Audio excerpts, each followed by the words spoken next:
नमस्कार, मैं हूं दीपाली राणा। आप देख रहे हैं बाजार अगले हफ्ते और आज के मार्केट पर तो बातचीत करेंगे ही। एक वीक रिकैप लेंगे और साथ ही समझने की कोशिश करेंगे कि अगले हफ्ते के लिए क्या स्ट्रैटेजी, क्या रणनीति हो सकती है। सबसे पहले एक रिकैप लेकर आएंगे आपके सामने आज के मार्केट का और आज के गेस्ट भी आपको इंट्रोड्यूस करा देते हैं। मंत्री फिनमार्ट के अरुण कुमार मंत्री हमारे साथ बने हुए हैं। और अगर बात करें आज के सेशन की तो निफ्टी वीकली एक्सपायरी पर बाजार का जोश डबल हाई रहा। बाजार ने तेजी का चौका लगाया। सेंसेक्स निफ्टी करीब 2% तक की तेजी के साथ बंद हुए। सेंसेक्स 1509 पॉइंट चढ़कर 78,553 पर और निफ्टी 414 पॉइंट चढ़कर बंद हुआ 23,852 के लेवल्स पर। निफ्टी बैंक में भी जोरदार तेजी रही और आज के बाजार में निफ्टी बैंक ने करीब 2% ज्यादा की बढ़त हासिल की। नए रिकॉर्ड हाइस छुए निफ्टी बैंक ने। Mid cap small cap stocks में भी अच्छे मोमेंटम आज के सेशन में देखने को मिला। अगर हम सेक्टर्स की बात करें तो आईटी को छोड़कर सभी सेक्टर इंडेक्स तेजी के साथ ही बंद हुए।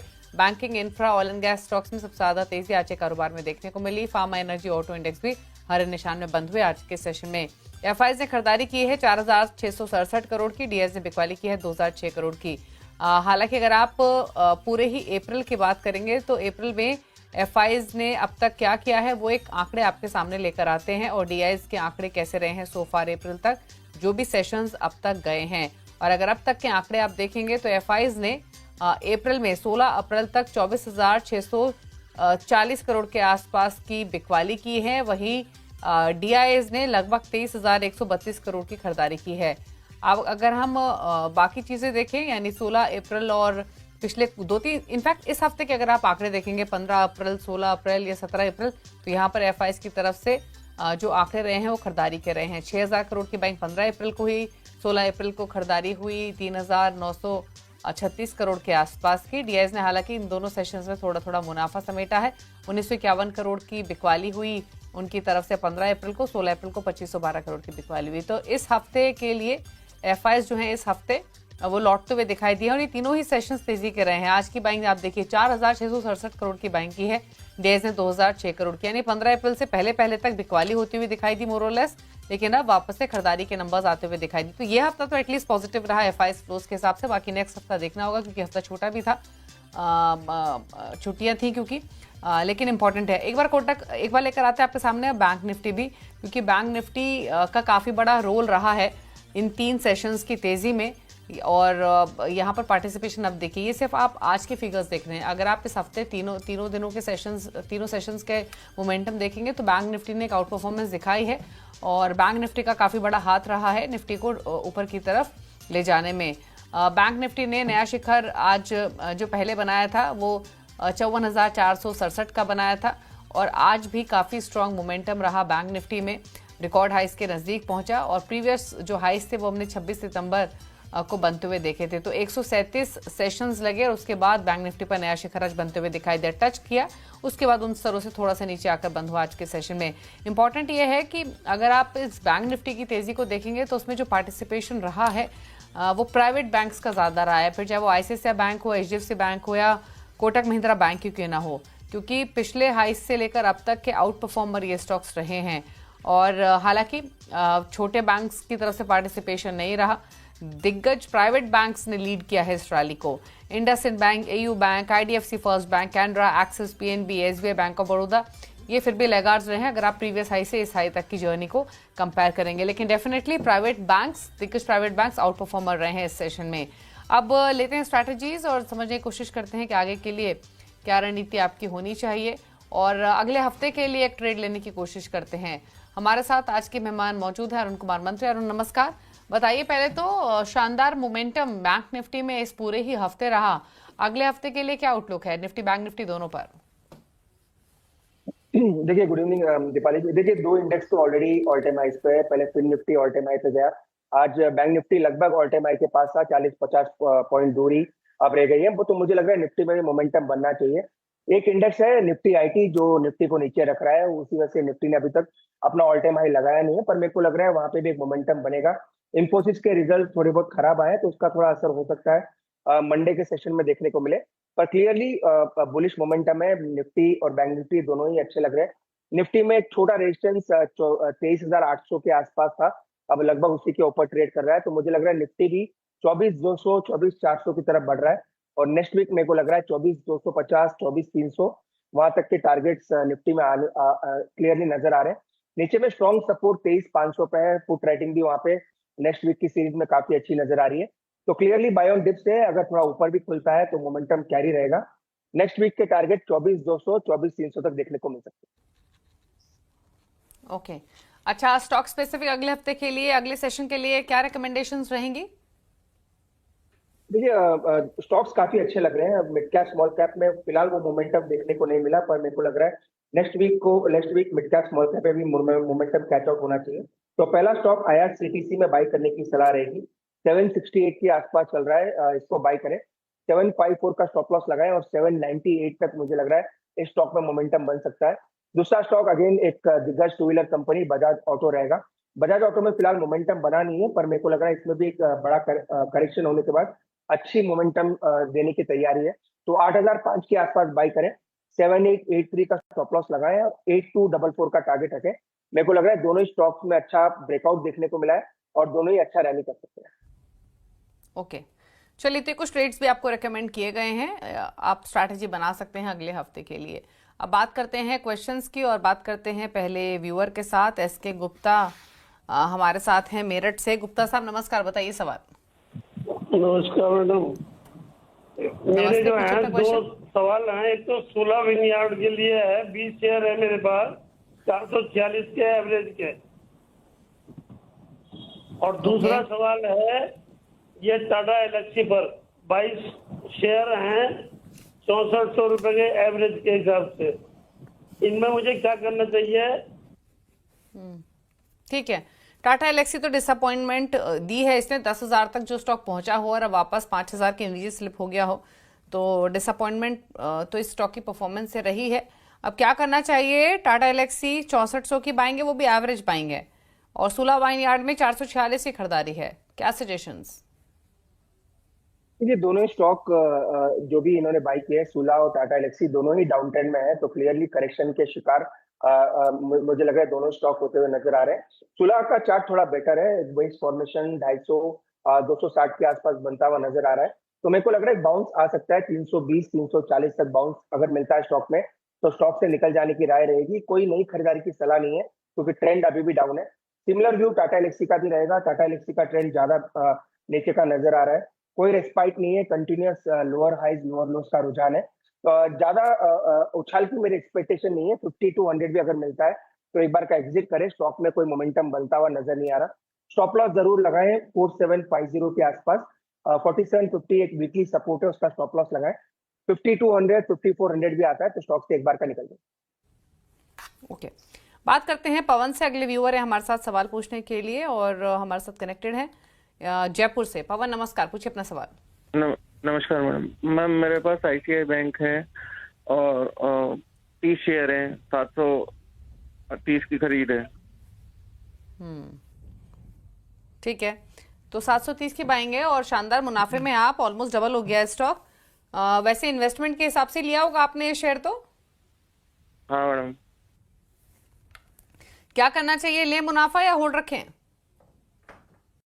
देखिए नो ब्रेनर है। ओवरऑल स्टॉक काफी बेहतरीन नजर आ रहा है। बैंक निफ्टी को ऊपर लेके जाने में ICICI HDFC दोनों का ही साथ मिला है। स्टॉक में ब्रेकआउट है और हो सकता है यहाँ से और मोमेंटम बनता हुआ नजर आए। दिक्कत एक ही है, स्टॉक काफी चल चुका है, इसलिए ट्रेलिंग स्टॉप लॉस का यूज करें। चूंकि इनकी बाइंग काफी नीचे की है, ऑलमोस्ट डबल इनका कैपिटल ऑलरेडी हो चुका है। स्टॉप लॉस लगाए 1250 के आसपास। 1250 एक स्विंग लो है, जब तक वो ब्रीच नहीं करता स्टॉक में बने रहे। ऊपर के अगर एक्सटेंशन के टारगेट निकालते हैं तो 1510 के टारगेट इसमें देखने को मिल रहा है। तो होल्ड करने की सलाह है और 1250 का ट्रेलिंग स्टॉप लॉस लगा दें। ओके, बात करते हैं अब अगले व्यूअर से। रितेश है हमारे साथ सवाल पूछने के लिए और तमिलनाडु से कनेक्टेड हैं। बताइए क्या सजेशंस आपके। सवाल पूछिए रितेश। अपना पहले तो होल्डिंग बताइए कि किस में है, कितने स्टॉक्स हैं, और सबसे इंपॉर्टेंट टाइम होराइजन आपका क्या है? सर रितेश बोल रहा हूँ। मेरा टाइम ओरिजिन जो है वो 2 to 3 ईयर्स है और अभी मेरा जो इन्वेस्टमेंट है वो 925 पे मेरी खरीद है। 40 शेयर और 100 शेयर, टोटल 140 शेयर्स है मेरे पास टाटा मोटर्स के। तो ऐसे में मुझे क्या करना चाहिए? अभी 625 पे ट्रेड कर रहा है, तो ऐसे में क्या मेरी स्ट्रेटजी होनी चाहिए लॉन्ग टर्म के लिए? ओके, पूछ लेते हैं। लॉन्ग टर्म की स्ट्रैटेजी क्या होनी चाहिए? 621 पर ट्रेड हो रहा है, ऑफ कोर्स हाई लेवल्स की बाइंग है, नुकसान हो रहा है, अंडर परफॉर्म किया है स्टॉक ने पूरे ही ऑटो बास्केट में ड्यू टू सेवरल रीजंस। क्या सजेशंस?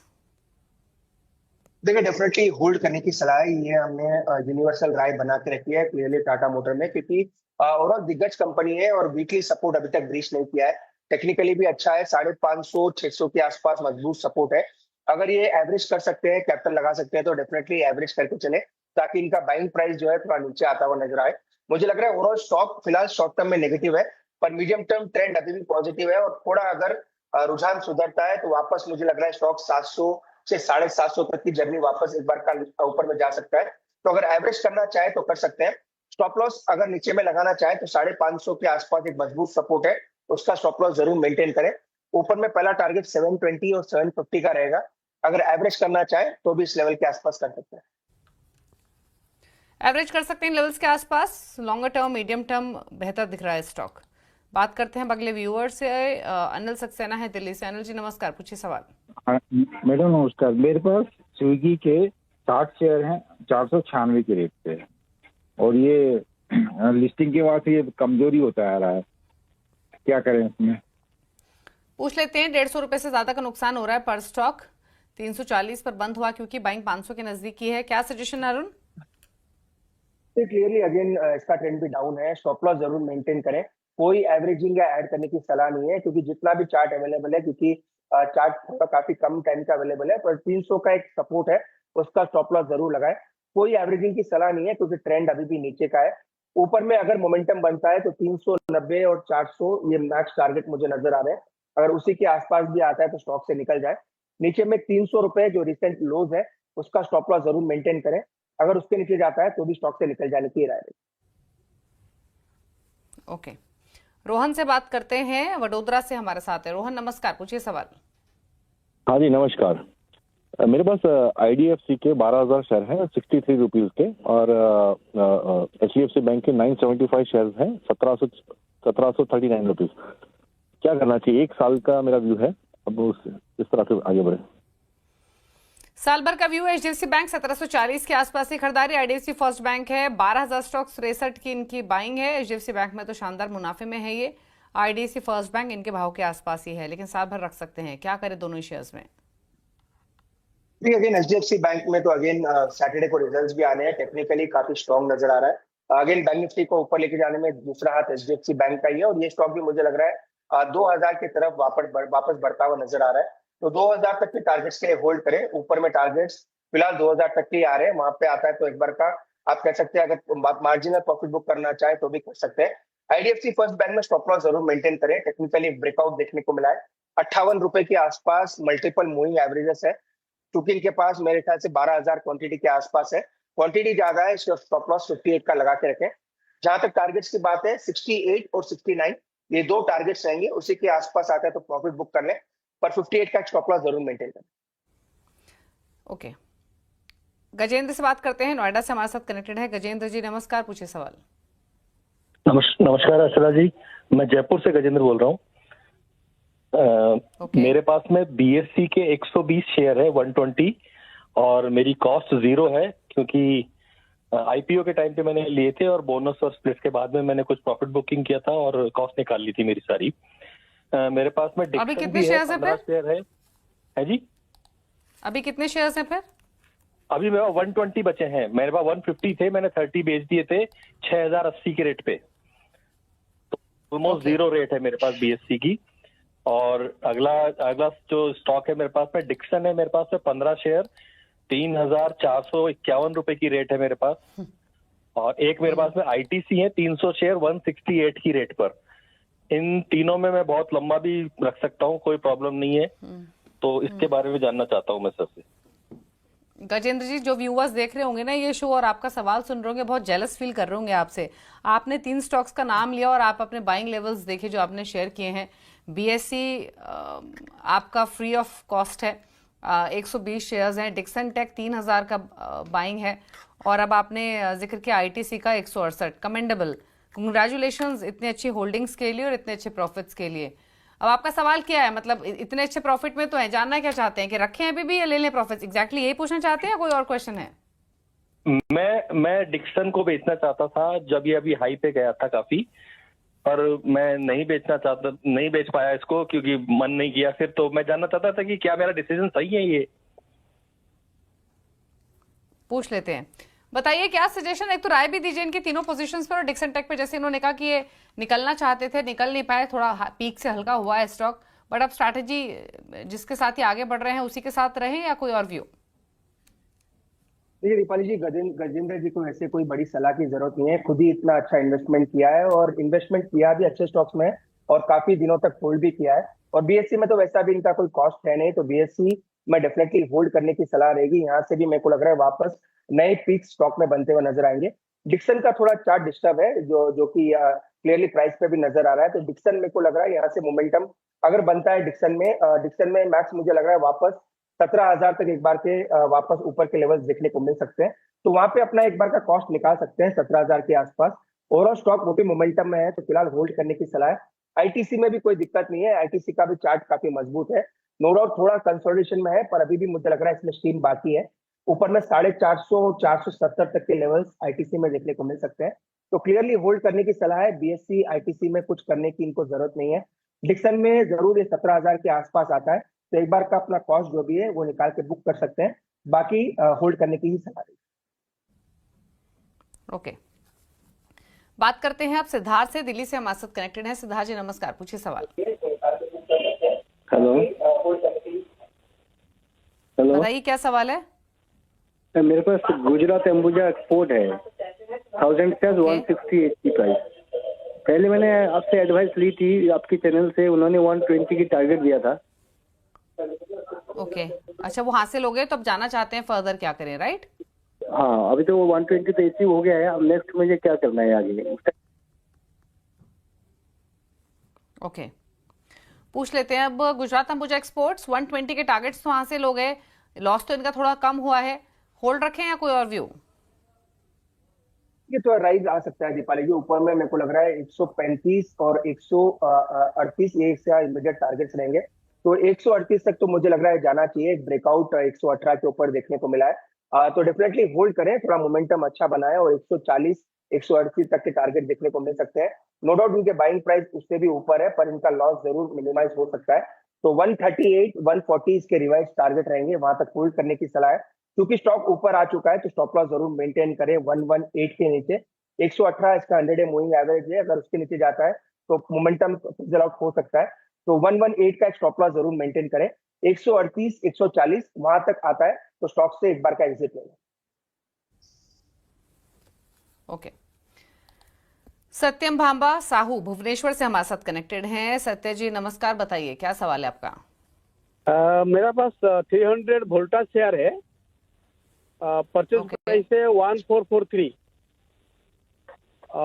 तो अभी तो कुछ लॉस जा रहा है, क्या किया जाए? उसको बेच दिया जाए या होल्ड करे? कुछ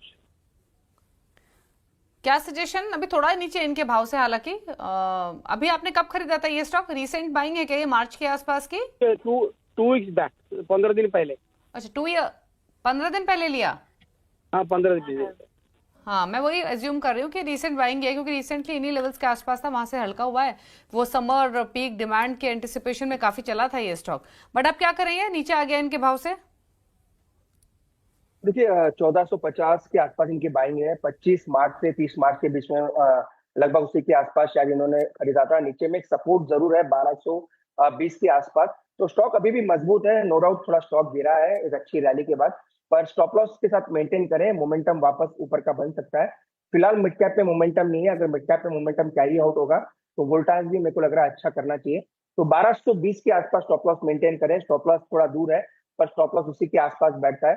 पहला टारगेट 1380 और 1420 के आसपास के रहेंगे, वहां तक आता है तो स्टॉक से निकल जाए, इनके कॉस्ट के आसपास आने के चांस भी है। तो 1220 का स्टॉप लॉस मेंटेन करें, 1380 और 1420 इसके बीच में आता है तो स्टॉक से निकल जाए। विजय सोलंकी गुजरात से हैं हमारे साथ सवाल पूछने के लिए। विजय नमस्कार, पूछिए अपना सवाल। सर मेरे पास IRCTC के 400 शेयर है 780 रुपीज के, तो अभी मैं होल्ड करूँ या बेच दूँ? क्योंकि मैंने OFS पे लिए थे, बहुत उसका क्या बोलते हैं उसको, 2 रुपीज ₹1 की फेस वैल्यू हो गई है, तो 780 रुपीज में मुझे अभी पड़े हैं। तो ये क्या लॉन्ग टर्म रखूँ या शॉर्ट टर्म में बेच दूँ सर? लॉन्ग टर्म के लिए कैसा लग रहा है IRCTC? 780 की इनकी बाइंग समझ लीजिए। देखिए शॉर्ट टर्म में तो आज ही मैंने अपने ही शो पे सजेस्ट किया है 798 के टारगेट पे, तो शॉर्ट टर्म में तो डेफिनेटली होल्ड करने की, और मुझे लग रहा है शॉर्ट टर्म मोमेंटम तो डेफिनेटली अच्छा बनेगा। बड़े चार्ट अगर देखते हैं वीकली और मंथली चार्ट में देखते हैं तो 840 से 860 के आसपास मल्टीपल रेजिस्टेंसेस है, उसके निकलने के चांसेस भी काफी कम है। हो सकता है वहां पे स्टॉक अटकता हुआ भी नजर आए। तो जहां तक बड़े चार्ट की बात है 850 के आसपास आता है तो स्टॉक में प्रॉफिट बुक करने की सलाह रहेगी। 850 मेरे को लग रहा है मल्टीपल मंथली रेजिस्टेंस है और वो निकलना काफी मुश्किल है, तो 850 के आसपास अपना एक तो प्रॉफिट बुक कर ले। नीचे में स्टॉप लॉस 750 पहला सपोर्ट है और 740 दूसरा सपोर्ट है, तो 740 के नीचे एक स्टॉप लॉस मेंटेन करें, कॉस्ट को थोड़ा ऊपर लेके आए। 850 के आसपास आता है तो प्रॉफिट बुक करके निकल जाए। ओके, चलिए, तो ये रह रही है आपके लिए IRCTC पर। रुक रहे हैं, साथ एक ब्रेक के लिए, लौटेंगे तो क्वेश्चंस कुछ और शामिल करेंगे, कुछ सोशल मीडिया से भी करेंगे पिक। चल वापस आते हैं।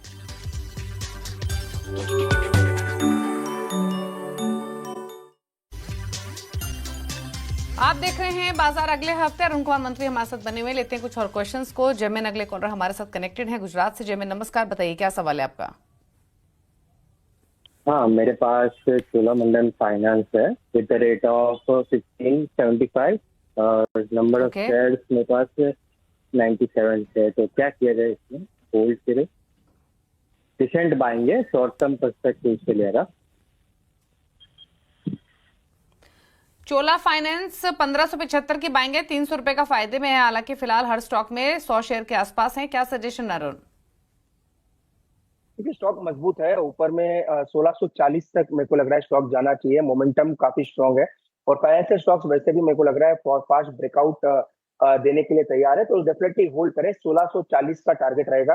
स्टॉप लॉस कॉस्ट के नीचे लगा रहे हैं, 1574 के आसपास एक स्टॉप लॉस मेंटेन करें ताकि इनका कैपिटल इंटैक्ट रहे, क्योंकि इनका व्यू शॉर्ट टर्म का ही है। 1640 के आसपास भी आता है तो प्रॉफिट बुक करके निकल जाए। रिसेंट पीक्स उसी के आसपास है, वहां पे एक बार स्टॉक अटक सकता है, इसलिए यहाँ से भी मेरे को लग रहा है 40-50 रुपए का मोमेंटम बनेगा। 1640 के आसपास प्रॉफिट बुक करके निकल जाए। ओके, अशोक गुप्ता ने एक सवाल भेजा है SBI पर ट्विटर पर। 762 की इनकी बाइंग है, दूसरा है टाटा पावर 370 की बाइंग है और तीसरा है वेदांता 300 की बाइंग है। दोनों में ही नियर टर्म और लॉन्गर टर्म दोनों व्यू चाहिए। तो पहले तो SBI पर बताइए क्या रहा है आपकी अरुण? SBI क्लियर ब्रेकआउट है, आज 780 के ऊपर ब्रेकआउट देखने को मिला है और ये स्टॉक अब नई टेरिटरी 830-840 तक जाने के लिए तैयार है, तो क्लियरली होल्ड करने की सलाह है, कोई दिक्कत नहीं है। SBI में ब्रेकआउट देखने को मिला है और अभी अगली रैली जो बैंक निफ्टी में हो सकती है वो SBI और ICICI बैंक लीड कर सकते हैं, तो 840 तक के टारगेट्स SBI में देखने को मिल सकते हैं। ओके, SBI पर ये राय रही। बाकी स्टॉक्स पर आपके अगले शो में लेंगे राय डेफिनेटली अशोक जी, क्योंकि शो को समेटने का वक्त हो रहा है। थैंक यू क्वेश्चन भेजने के लिए। अरुण आपका भी शुक्रिया शो में आने के लिए और सभी क्वेरीज को आंसर करने के लिए। कोई क्लोजिंग कमेंट? दीपाली जी, एक डिस्क्लोजर रहेगा, IRCTC आज हमने रिकमेंड किया है तो सेम स्टॉक अपने साथ शेयर भी किया है। बाकी जो भी डिस्कशन या जो भी स्टॉक में डिस्कशन हुआ क्लाइंट्स के पोर्टफोलियो में हो सकते हैं, मेरे पोर्टफोलियो में एक भी स्टॉक है। शुक्रिया आपका शो में आने के लिए और सभी क्वेरीज को आंसर करने के लिए। इसी के साथ कल का बाजार अगले हफ्ते में तो इतना ही।